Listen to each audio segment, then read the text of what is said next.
Halo, welcome to my mini vlog edisi awalnya jurnal part 10. Hari-hari bingung sama learning journal sekarang udah kayak yang keberapa, tapi kayak udah yang ke-10. Cepet banget, perasaan baru kemarin ngerjain learning journal part 1, sekarang udah part 10. Jadi di learning journal produk siaran televisi ini ada dari kelompok 6. Ini tuh kelompok terakhir setelahnya itu tugasnya itu seperti di produksi siaran radio, pastinya ntar ngerjain video, adlib, segala macem sih. Nah, di pertemuan kali ini kelompok 6 itu menjelaskan tentang administrasi organisasi, SDM, dan manajemen sebuah stasiun televisi. Jadi daripada berlama-lama, kita langsung aja ke materi yang pertama.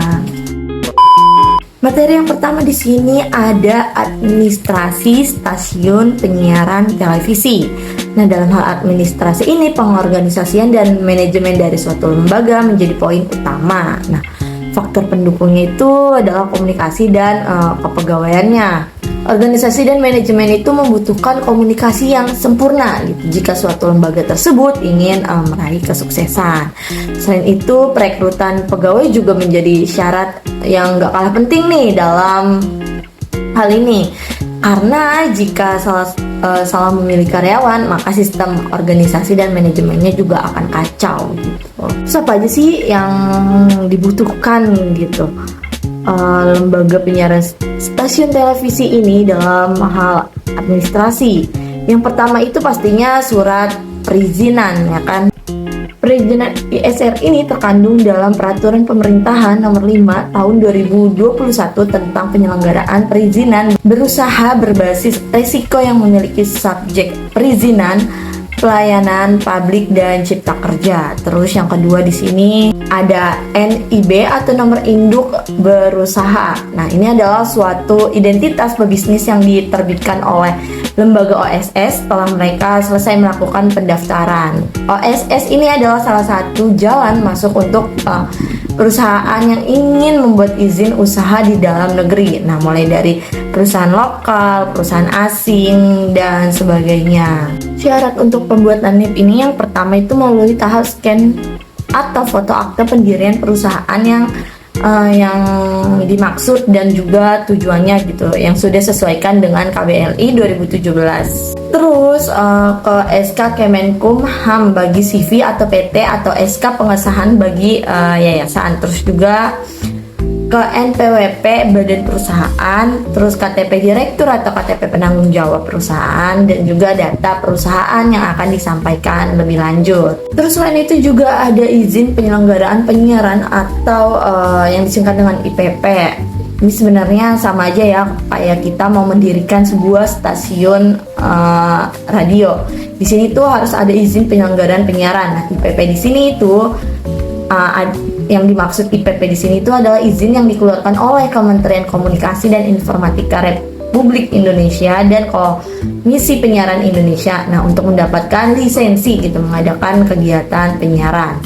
Izin penyelenggaraan penyiaran itu terdiri dari izin prinsip jaringan telekomunikasi, izin prinsip penyelenggaraan jasa telekomunikasi, dan izin prinsip jasa penyediaan konten pada jaringan bergerak seluler dan jaringan tetap lokal dengan mobilitas yang terbatas gitu. Nah, IPP ini tuh izin administrasinya. Kalau tadi ISR itu adalah izin gelombang elektromagnetiknya. IPP ini melalui beberapa tahapan. Yang pertama itu tahapan izin sementara dan izin tetap. Terus sebelum memperoleh izin tetap penyelenggaraan penyiaran, lembaga penyiaran radio itu wajib gitu melalui masa uji coba siaran paling lama itu 6 bulan. Nah, sedangkan untuk lembaga penyiaran televisi itu wajib melalui masa uji coba siaran paling lamanya itu 1 tahun.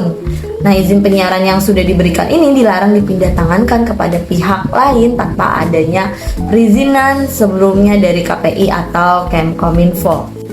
Nah, persyaratan permohonan ISR ini yang pertama itu melalui tahap surat permohonan yang ditujukan kepada Direktur Jenderal Superdaya dan Perangkat Pos dan Informatika. Yang kedua itu fotokopi akte pendirian badan hukum beserta salinan pengesahan dan akte perubahan yang terkait gitu.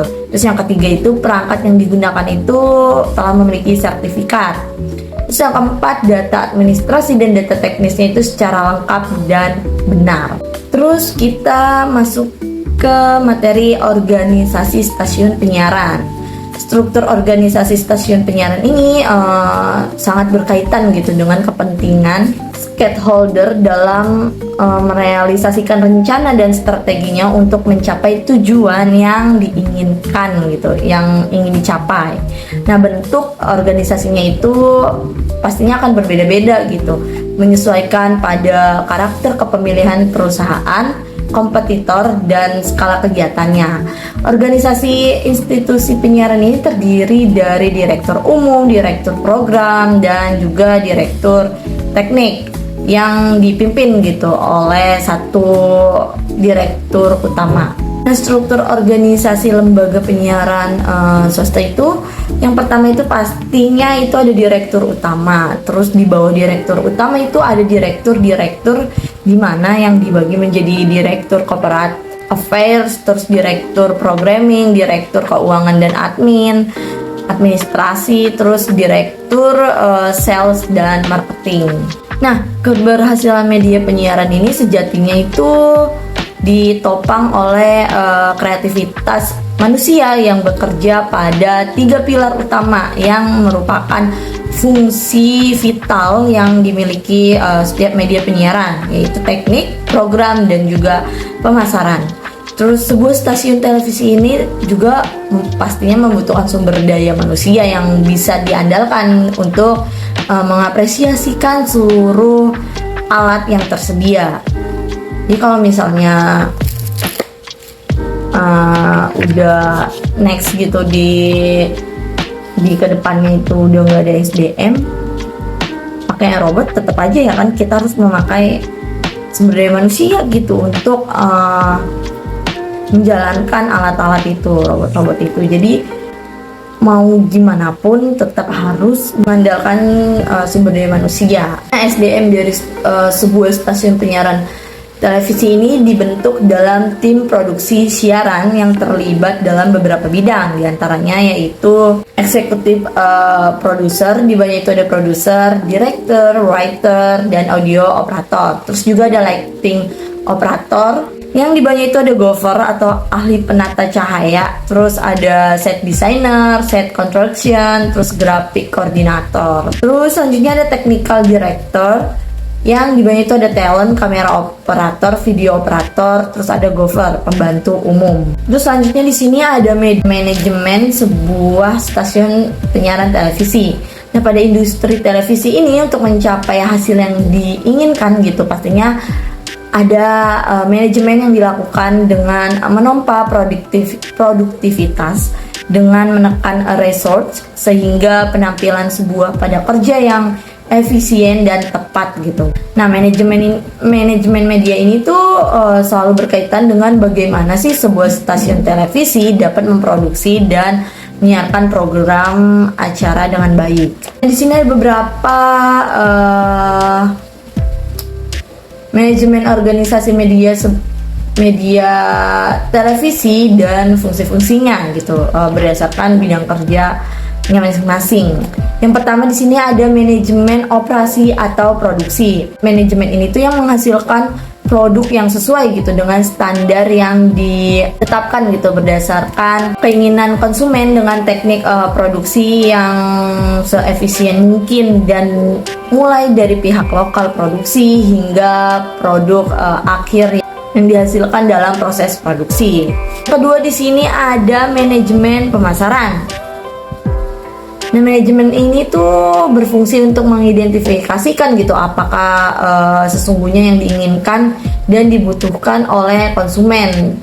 Terus juga mengetahui harga pasar, terus citra perusahaan, peningkatan target pendapatan, dan bagaimana sih cara pemenuhannya itu dapat diwujudkan. Gitu. Yang ketiga di sini ada manajemen keuangan. Nah, tugas dari manajemen keuangan ini diantaranya itu merencanakan dari mana sih pembayaran bisnis ini diperoleh dan dengan cara bagaimana gitu. Modal yang telah diperoleh ini itu dilakukan secara tepat. Terus yang keempat di sini ada manajemen informasi. Nah, manajemen informasi ini tuh bertugas untuk menyediakan seluruh informasi yang terkait dengan kegiatan perusahaan, baik itu informasi internal maupun eksternal. Nah, yang dapat mendorong kegiatan bisnis yang dijalankannya itu tetap dan mampu beradaptasi gitu dengan perubahan yang terjadi di masyarakat. Terus yang terakhir di sini ada manajemen SDM.